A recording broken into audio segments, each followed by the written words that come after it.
क्या आप जानते हैं कि ग्लूकोज जो हम यूज करते हैं वो कैपिटल डी फॉर्म होता है। एक इसका दूसरा फॉर्म होता है जिसे बोलते हैं कैपिटल एल फॉर्म। लेकिन हम एनर्जी ड्रिंक के रूप में कैपिटल डी ग्लूकोज को ही यूज करते हैं, क्यों?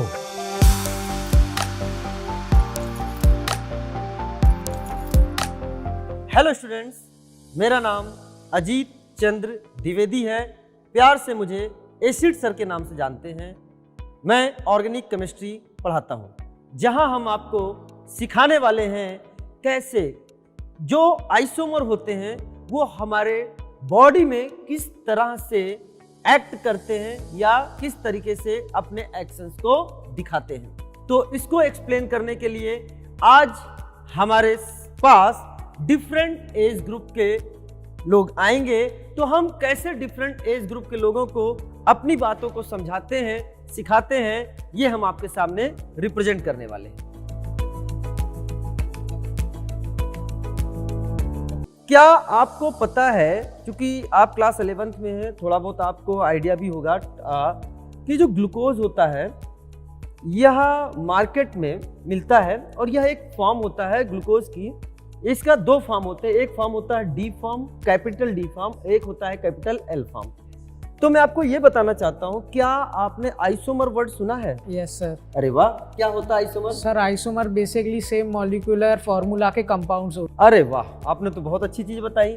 मतलब ये कहना चाहते हैं कि मैं बताना चाहता हूँ, इसको एक्सप्लेन करना चाहूंगा कि टू और मोर कंपाउंड जिनकी क्या होते हैं कि मॉलिक्यूलर फार्मूला सेम होते हैं, लेकिन उसकी फिजिकल प्रॉपर्टी या केमिकल प्रॉपर्टी या बोथ क्या हो सकती हैं, अलग हो सकती हैं। वो क्या कहलाते हैं? आइसोमर कहलाते हैं। तो मैं आपको एक इंटरेस्टिंग चीज बताता हूं जो थोड़ा आपको अच्छा लगेगा कि जैसे ग्लूकोज है, तो ग्लूकोज का जो फॉर्म हम लेते हैं वो उसका कैपिटल डी फॉर्म होता है। कौन सा फॉर्म होता है? Capital D form. तो उसका एक मिरर इमेज होता है जिसे बोलते हैं कैपिटल एल फॉर्म। जैसे फॉर एग्जांपल मैं आपको समझाना चाहता हूं, जैसे ये हैंड देख रहे हो आप, अगर इसका मैं मिरर इमेज बनाऊं तो क्या इसका मिरर इमेज ये बनेगा कि नहीं बनेगा? यस बनेगा। राइट हैंड का मिरर इमेज कैसा बनेगा? लेफ्ट हैंड बनेगा। उसी तरीके से अगर आप इसको D glucose, capital D glucose मानते हो तो ये उसका मिरर इमेज क्या बनेगा? L glucose. यानी अब आपको एक चीज समझ में आ गया है कि ग्लूकोज के कितने टाइप आपको नजर आ गए? दो। एक हो गया डी वाला और एक हो गया एल वाला। ये दोनों एक दूसरे के मिरर इमेज है कि नहीं है? yes, अगर एक दूसरे के मिरर इमेज हैं तो इनका मॉलिक्यूलर फार्मूला क्या होगा? सेम होगा। मॉलिक्यूलर फार्मूला क्या होगा? सेम होगा। समझ में आ गया कि नहीं? yes, अच्छा बताओ प्रखर, तुम्हारा मिरर इमेज कौन बनता है? प्रखर ही बनता है ना? सही बात है, एकदम प्रखर ही दिखता है ना? yes, उसी तरीके से ये ग्लूकोज का डी फॉर्म है, इसका मिरर इमेज क्या बनेगा? एल फॉर्म बनेगा। तो ये जो दो फॉर्म होते हैं, इन दोनों फॉर्म में कोई एक फॉर्म हमारे बॉडी में जो है अपना मैकेनिज्म दिखाता है या एक्शन दिखाता है। दूसरा फॉर्म जो है या तो कोई वो दूसरा एक्शन दिखाता है या तो वो इनएक्टिव फॉर्म में रहता है। तो जो हम लोग ग्लूकोज इनटेक करते हैं एनर्जी ड्रिंक के रूप में, उसका जो डी, कैपिटल डी वाला फॉर्म होता है, जब आप उसको लेते हो बॉडी के अंदर, तो बॉडी के अंदर मैं बता रहा हूँ, एंजाइम्स का नाम सुना है? ये तो आपने सुन रखा होगा। एंजाइम्स आप तो मतलब नीट एस्पिरेंट्स तो जानते होंगे। तो एंजाइम्स एक लॉक की तरह होता है। कैसे होता है? लॉक की तरह। तो जो ग्लूकोज का डी फॉर्म जाता है उस लॉक में एक की तरह फिट हो जाता है, डी वाला। अच्छा बताओ, दो की बता दिया, एक डी ग्लूकोज की हो गया और एक एल ग्लूकोज की हो गया। दोनों की क्या हो गई? अलग अलग। तो एक पर्टिकुलर एंजाइम में कौन सी की जाएगी बेटा? मान लो डी वाली जा रही है तो एल वाली इसमें नहीं जाएगी। तो जब हम ग्लूकोज का कैपिटल डी फॉर्म लेते हैं तो उससे क्या होते हैं? जहां हमें एनर्जी मिलती है। क्या मिलती है? एनर्जी। एल वाले फॉर्म से हमें एनर्जी नहीं मिलती है। तो बेटा इसीलिए हम मार्केट में जब भी जाते हैं तो किस फॉर्म में हमको नजर आता है? D form. कुछ आपको समझ में आएगा? yes, sir. तो इसे क्या बोलते हैं? मतलब आपको मैं ये समझाना चाहता हूँ स्पेसिफिकली, क्योंकि आप अभी आगे पढ़ेंगे या पढ़ चुके भी होंगे कि यह जो एग्जाम्पल है, this is the example of optical isomer. नाम सुना होगा आपने ऑप्टिकल आइसोमर? Very good. तो ये ऑप्टिकल आइसोमर का एग्जाम्पल है। ये आइसोमर्स होते हैं। ऑप्टिकल आइसोमर जो आता है वो स्टीरियो आइसोमर के अंदर आता है। किसके अंदर आता है? Stereo isomer. क्या स्ट्रक्चरल और स्टीरियो आइसोमर का नाम सुना है आपने? No sir. हाँ, वेरी वेरी गुड। मैं बताता हूँ स्ट्रक्चरल आइसोमर का मतलब होता है, अच्छा आइसोमर का मतलब तो आपने बहुत बेहतरीन बताया इन्होंने कि same molecular formula. Molecular formula same हो, अगर उनका स्ट्रक्चर अलग हो, स्ट्रक्चर अलग का मतलब क्या है, कनेक्टिविटी ऑफ एटम क्या हो, अलग हो जाए, तो उसे क्या बोलते हैं हम लोग, स्ट्रक्चरल आइसोमर। उसके डिफरेंट कैटेगरी होते हैं। लेकिन अगर कनेक्टिविटी सेम है, जैसे हाथ अपनी जगह है, ये भी हाथ अपनी जगह है, पैर अपनी जगह है, कनेक्टिविटी सेम हो, लेकिन 3 डायमेंशनल स्पेस में उसका अरेंजमेंट अलग हो, उसे बोलते हैं स्टीरियो आइसोमर। तो जो ग्लूकोज का डी फॉर्म होता है, ग्लूकोज का एल फॉर्म होता है, तो उनको क्या है, स्ट्रक्चर तो क्या है उनका सेम है, लेकिन अरेंजमेंट क्या होता है, अलग अलग होता है। जैसे आपको यहाँ अरेंजमेंट क्या नजर आ रहा है, अलग होता है। तो एक फॉर्म हमारे बॉडी में क्या कर रही है, ग्लूकोज का एनर्जी प्रोवाइड कर रही है, वो कौन सा फॉर्म है, डी फॉर्म। तो प्रखर आपने इस चीज को बड़े अच्छे से समझा कि ये ग्लूकोज का जो एक फॉर्म जो है, ये जो आप लेते हैं वो कौन सा फॉर्म होता है, डी फॉर्म होता है, और इसका एक जो दूसरा आइसोमर होता है वो कौन सा फॉर्म होता है, एल फॉर्म होता है। तो हमारे बॉडी में कोई एक पर्टिकुलर फॉर्म ही क्या होता है, वो स्पेसिफिक वर्क को करता है। तो आपने इसको एंजॉय किया होगा। Yes sir. तो बताइए अब आप आगे क्या सोच रहे होंगे। सर जैसे ये टॉपिक जो था बहुत नया था मेरे लिए, और जब भी मैं इसे आगे पढ़ूंगा तो बहुत मैं इसे इजीली समझ पाऊंगा और अपने फ्रेंड्स को भी बता पाऊंगा कि ये टॉपिक कैसे समझाना है किसी को या कैसे एक्सप्लेन करना, और मेरे को अभी ये टॉपिक बहुत अच्छे से समझ में आया। Thank you. Very good. प्रखर जैसा आपका नाम है उसी तरह से आपकी प्रखर बुद्धि भी है। Yes sir. मैं आपको ईश्वर से प्रार्थना करूंगा कि वो आपको इसी तरीके से चीज़ें सीखते हुए आप आगे बढ़ें और जल्दी ही क्लास 12 करते ही अपने ड्रीम मेडिकल कॉलेज में एज ए डॉक्टर आप जाएं। Wish you all the best. Thank you sir.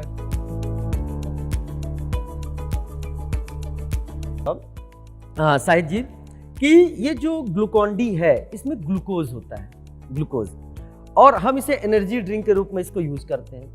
तो जो डी होता है, डी ये एक स्पेसिफिक फॉर्म होता है ग्लूकोज का, स्पेसिफिक फॉर्म होता है ग्लूकोज का। अच्छा, जैसे स्पेसिफिक फॉर्म की मतलब बात करें तो जब इसको हम अपने बॉडी में जाता है, हमारे बॉडी में जाता है, इसको वाटर के साथ हम लेते हैं तो हमें एनर्जी महसूस होती है। तो अगर ये डी फॉर्म है तो इसका एक मिरर इमेज भी होता है किसी भी एक, जैसे आप हैं तो आपका एक मिरर इमेज हुआ, आप सामने जाते हैं तो आपको अपना मिरर इमेज आएगा। आप साहिद जी है तो साहिद जी तो दिखता है बिल्कुल, लेकिन फर्क कहीं तो आता होगा। साहिद जी जब अपना राइट हैंड उसको दिखाते हैं तो वो आपको अपना लेफ्ट हैंड दिखाता है। तो मैं यहाँ पे जो बात करने जा रहा हूँ, तो ये जो ग्लूकोज का ये एक डी फॉर्म होता है। डी मतलब क्या है, देखिए मैं आपको बताना चाहूंगा, आप साइंस बैकग्राउंड से हैं? नहीं। अच्छा, आप साइंस बैकग्राउंड से नहीं है तो मैं समझाने की कोशिश करता हूँ कि ऐसे दो मॉलिक्यूल मेरी बात ध्यान से सुनिएगा। जैसे ये डी मान लिया, ये डी मॉलिक्यूल है, तो इसका जो मिरर इमेज होगा वह साइंस में एल नाम से जाना जाता है। किस नाम से? एल नाम से जाना जाता है। अब जैसे फॉर एग्जांपल अगर ग्लूकॉन डी है, मतलब ग्लूकोज का डी फॉर्म भी है, तो उसका एक एल फॉर्म भी एग्जिस्ट करता है। अगर डी फॉर्म है तो उसका एक एल फॉर्म भी एग्जिस्ट करता है। यह कोई ब्रांड नहीं होता है, यह उसको रिप्रेजेंट करता है। तो जो डी ग्लूकोज होता है, अब क्या होता है, जैसे कि मैं फॉर एग्जांपल लेना चाहूं, आपने देखा है लॉक एंड की का एग्जांपल। अच्छा, एक पर्टिकुलर लॉक में कोई भी की लग जाती है कि उसके लिए स्पेसिफिक की जरूरत पड़ती है, स्पेसिफिक की की जरूरत पड़ती है, यानी हम किसी भी लॉक में कोई दूसरा की लगा नहीं सकते। उसी तरीके से आप डी ग्लूकोज, जो डी ग्लूकोज किस में पाया जा रहा है? ग्लूकॉन डी में। अब मैं डी ग्लूकोज कह रहा हूं तो इसका मतलब क्या माना जाए? ग्लूकॉन डी, क्योंकि मैं एक एग्जांपल्स के थ्रू आपको समझा रहा हूं। तो जो डी ग्लूकोज है उसको मानिए की, वो है आपके लिए की। अब वो हम ले रहे हैं तो हमारे शरीर के अंदर लॉक होते हैं। क्या होते हैं? लॉक होते हैं। मतलब टेक्निकल टर्म है, मतलब मैं सिंपली बता रहा हूं, वैसे हम उनको एंजाइम्स के नाम से जानते हैं, लेकिन मैं आपको बताना चाहता हूं कि वो क्या होते हैं, हमारे लिए एक लॉक है। तो जब डी वाली की आएगी और उसमें फिट होगी तभी क्या होगा, ये लॉक ओपन होगा और फिर उसके बाद जो होती है डिफरेंट मैकेनिज्म से फिर वो एनर्जी मिलती है। लेकिन जब एल वाली की आती है, मतलब एल ग्लूकोज आता है, तो वो इस लॉक में फिट नहीं हो पाता है। तो कहने का मतलब क्या है कि अगर किसी के आगे डी लिखा हुआ है, जैसे ग्लूकोज के आगे डी, ग्लूकॉन डी लिखा है, तो उसका एक जो मिरर इमेज होता है वो कौन सा फॉर्म होता है? एल फॉर्म होता है। इसे बोलते हैं, ये दोनों, मैं एक टर्म यूज कर रहा हूं, ये कहलाते हैं आइसोमर। क्या कहलाते हैं? आइसोमर। आई थिंक आप साइंस बैकग्राउंड से नहीं तो आप समझ नहीं पा रहे हैं, फिर भी मैं बता रहा हूं कि अगर मॉलिक्यूलर फार्मूला, मॉलिक्यूलर का मतलब क्या है? मॉलिक्यूल का मतलब यहाँ पे होता है ऑब्जेक्ट। मान लीजिए कुछ भी मॉलिक्यूल, जैसे आप ऑब्जेक्ट है, मैं उसको कंपेयर कर रहा हूं किससे? मॉलिक्यूल से। अगर कोई मॉलिक्यूल है और उसका मॉलिक्यूलर फार्मूला मतलब कंपाउंड है उसका मॉलिक्यूलर फार्मूला सेम है और वो एक दूसरे के क्या है, मिरर इमेज है। जैसे फॉर एग्जांपल मैं यहाँ केवल और केवल बताना चाहता हूं, मैं विथ रिस्पेक्ट टू आपके सामने जो बात कर रहा हूं किसके बारे में कर रहा हूं, डी ग्लूकोज और एल ग्लूकोज। इन दोनों के जो क्या है स्ट्रक्चर्स जो होते हैं, स्ट्रक्चर्स सेम होते हैं लेकिन अरेंजमेंट क्या होता है, जैसे आपने राइट हैंड दिखाया तो उसने क्या दिखाया, लेफ्ट हैंड दिखाया, ये अलग होता है। तो इसका एक पर्टिकुलर फॉर्म हमारे बॉडी में एक्टिव होता है और दूसरा फॉर्म या तो इनएक्टिव होता है या कोई और चीजें या किसी और केमिकल रिएक्शन को रिप्रेजेंट करता है। थोड़ी बात आपको समझ में आई होगी। अच्छा फॉर एग्जांपल एक छोटा सा एग्जांपल लेता हूं, जैसे कि मैंने आपसे बोला कि कभी आपको एलर्जी हुई है। हाँ वो तो एलर्जी तो आप क्या है टेबलेट लेते होंगे, तो आई थिंक आपने लीवोसिट्राजिन का नाम सुन रखा होगा। जी हाँ। देखिए अब देखिए मैं बता रहा हूं ये लीवोसिट्राजिन है तो इसका एक जो मिरर इमेज होता है उसे बोलते हैं डेक्स्ट्रोसिट्राजिन। क्या बोलते हैं, डेक्स्ट्रोसिट्राजिन। तो यह भी क्या है, एक दूसरे के क्या है, मिरर इमेज है। एक फॉर्म जो होता है हमारे क्या है, एलर्जी जो होती है उसको क्या करता है, उसके सिम्टम को खत्म करने में यूज होता है लेकिन दूसरा फॉर्म उसको नहीं कर पाता है। तो यही फर्क है कि अगर कोई डेक्स्ट्रो है तो दूसरा क्या हो गया, लीवो हो गया, या एक कैपिटल डी हो गया तो दूसरा क्या हो गया, कैपिटल एल हो गया। आई थिंक अब आप जब कोई पूछेगा बच्चा तो आप उसको ये समझा सकते हैं कि बेटा यह एक फॉर्म होता है जो हमारे बॉडी में एक्टिव होता है इसलिए इसको हम लोग यूज करते हैं। इसका दूसरा फॉर्म जो होता है वो हमारे बॉडी में दूसरा कोई इफेक्ट दिखाता है या इफेक्ट नहीं दिखाता है। क्या आपको थोड़ी बहुत समझ में आई चीजें? बिल्कुल सर, समझ में आया। अब मैं छोटे भाई को अपने बता पाऊंगा। हाँ बहुत अच्छे से आप इसको एक्सप्लेन कर पाएंगे। अब अगर आपके मन में कोई डाउट आ रहा है तो आप हमसे पूछ सकते हैं। बिल्कुल सर, ऑल क्लियर है। ऑल क्लियर है। आपने देखा कि किस तरह से अब ये चीजें भी समझ चुके हैं ब्रांड से, अब ये समझ में आ गए हैं कि वो एक स्पेसिफिक चीज होती है और ये अपने छोटे भाई या फिर घर में किसी भी बच्चे की क्वेरी को क्या कर सकते हैं, रिजॉल्व कर सकते हैं, सॉल्व कर सकते हैं। तो पुनीत सर आज हम थोड़ी सी बात करने जा रहे हैं आइसोमर। आइसोमर आपको कुछ कुछ तो याद आ ही रहा होगा। सर वो आइसोमर कुछ ऐसे होते हैं जो शायद एक दूसरे के कुछ एनेंशियोमर वर्ड कुछ उससे रिलेटेड था। हाँ चलिए बहुत है, मैं वहीं पे पहुंचने वाला था, आप तो डायरेक्ट वहीं पहुंच गए। हाँ आइसोमर जो है टू और more compound having same molecular formula but different physical और केमिकल प्रॉपर्टी और बोथ आर कॉल्ड आइसोमर। आप एकदम वहीं पे पहुंचे जहां मैं जाने वाला था। क्या बात है, आपका भी ग्रेस्पिंग पावर देखिए। मतलब कुछ वर्डिंग थे जो ऐसे मुझे याद आ रहे थे, मतलब जो मैं वर्ड बोलने वाला था वो आपने मेरे से छीन लिया, आप सीधे मुझे वहीं पे पहुंचा के। मतलब आइसोमर जैसे ही कुछ आइसोमर, आई थिंक एनेंशियोमर जो होती है वो आइसोमर की कैटेगरी होती है। Very good.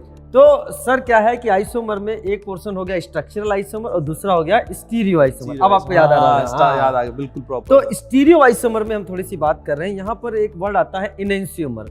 आपने एनेंशियोमर खुद बोला, तो सर क्या क्या बता, कुछ आपको आइडिया आ रहा है एनेंशियोमर क्या हो? सर एनेंशियोमर कुछ वर्डिंग ऐसे थे जिसमें कुछ शायद मिरर इमेजेस से रिलेटेड था। क्या बात है, एकदम मिरर मतलब इतने साल हो गए लेकिन एकदम चीजें फिजिक्स में रह रहे, कभी केमिस्ट्री का जो प्यार है वो है अभी। केमिस्ट्री से प्यार तो हमेशा ही रहेगा। हाँ तो एनेंशियोमर मतलब optically active compound which are non super imposable mirror image.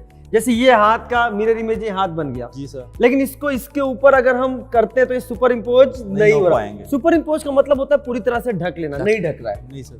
तो इसे अपन बोलते हैं जो है, ये कहलाता है कायरल। क्या कहलाता है? कायरल। कायरल कुछ आपको याद आ रहा है? कुछ कायरल वर्ड नाम याद आ रहा है, कायरल सुना सा वर्ड लग रहा है, लेकिन एग्जैक्टली उसका क्या मीनिंग था सर?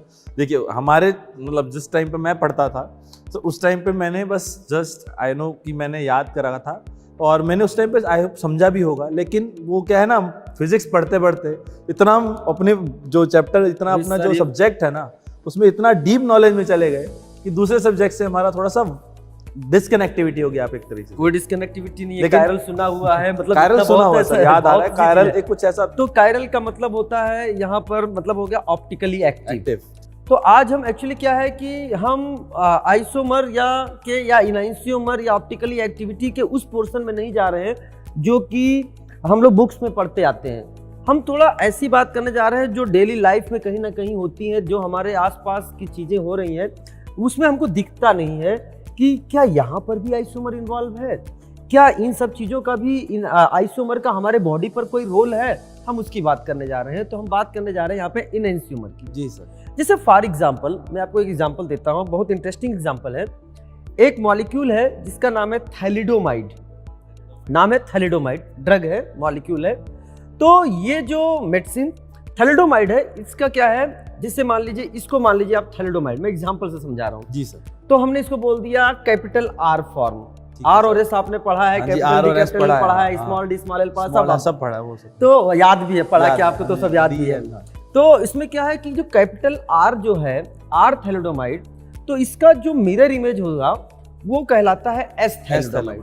और ये दोनों क्या होते हैं, optically active which are non super imposable mirror image. तो ये कौन से फॉर्म हो गए, इनैंशियोमर के लागे। अब क्या होता है, इनैंशियोमर का कोई एक पर्टिकुलर प्योर फॉर्म, जैसे ये आर फॉर्म हो गया, तो ये हमारी बॉडी में कुछ एक्शन करेगा, तो एस फॉर्म कोई दूसरा एक्शन करेगा या फिर वो एक्शन नहीं करेगा। ये डिफरेंट, मतलब इन जनरल एग्जांपल हमारी बॉडी में वो अलग अलग तरीके से बिहेवियर शो करेंगे। वेरी गुड जी जी सर।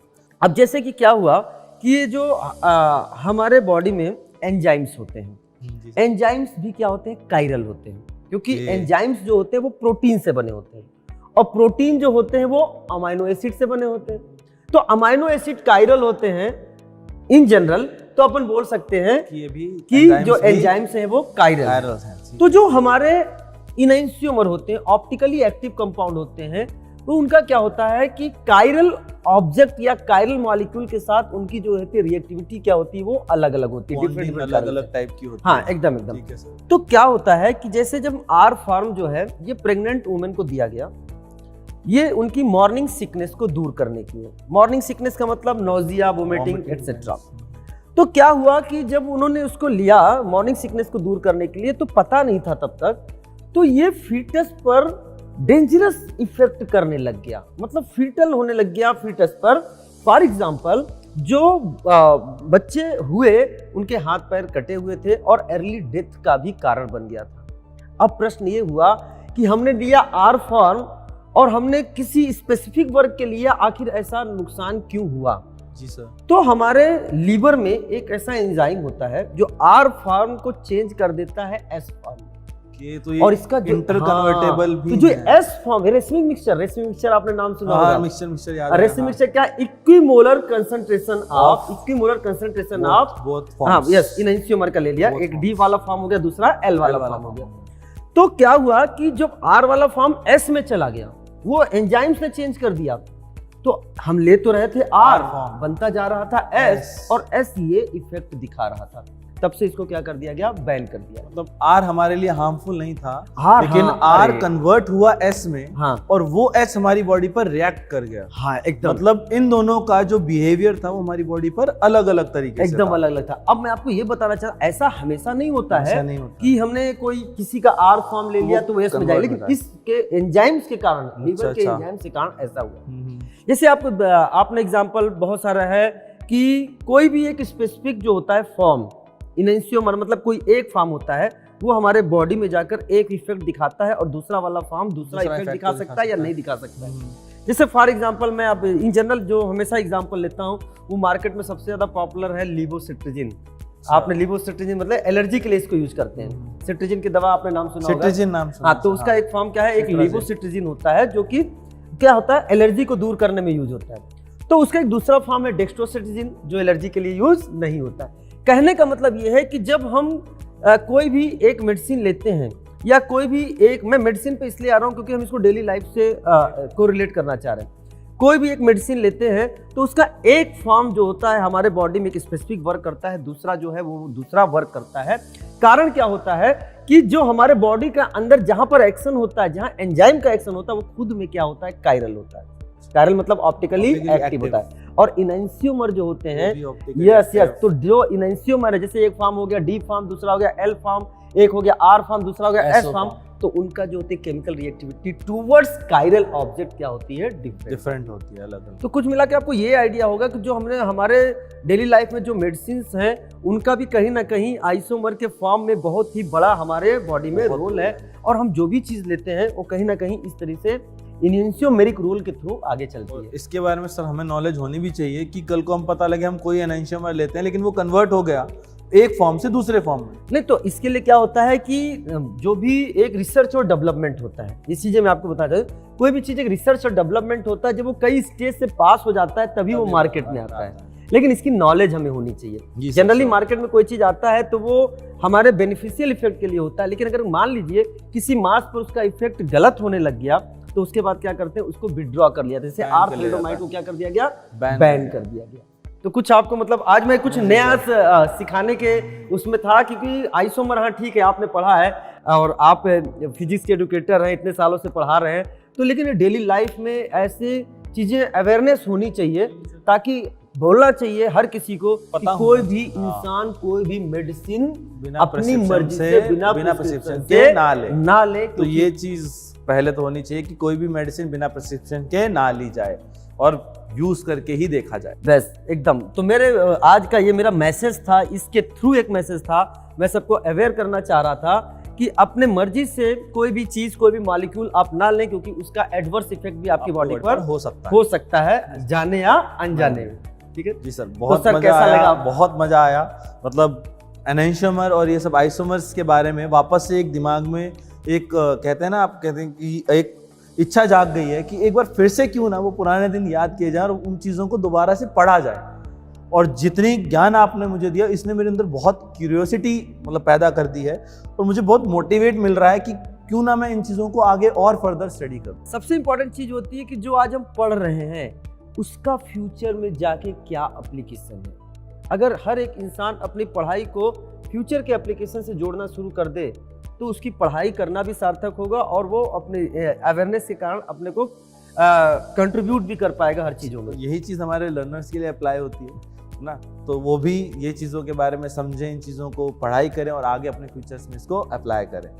जी सर, बहुत बहुत अच्छा लगा आपके साथ, और मुझे और ये जो आपने- मंच शेयर करके आपके साथ बहुत अच्छा लगा। आपने कितने ज्ञान दिनों बाद हमें हमारी- दिया वो हमारे लिए बहुत बहुत बहुत फ्रूटफुल रहेगा।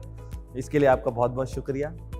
Thank you so much. Thank you sir. तो आपने देखा कि आज डिफरेंट एज ग्रुप के लोगों को मैंने आइसोमर और आइसोमर का स्पेसिफिक पोर्शन जिसे बोलते हैं स्टीरियो आइसोमर, जिसमें मैंने एनेंशियोमर को एक्सप्लेन करने की कोशिश करी डिफरेंट एज ग्रुप के इंडिविजुअल के लेवल के बेसिस पर।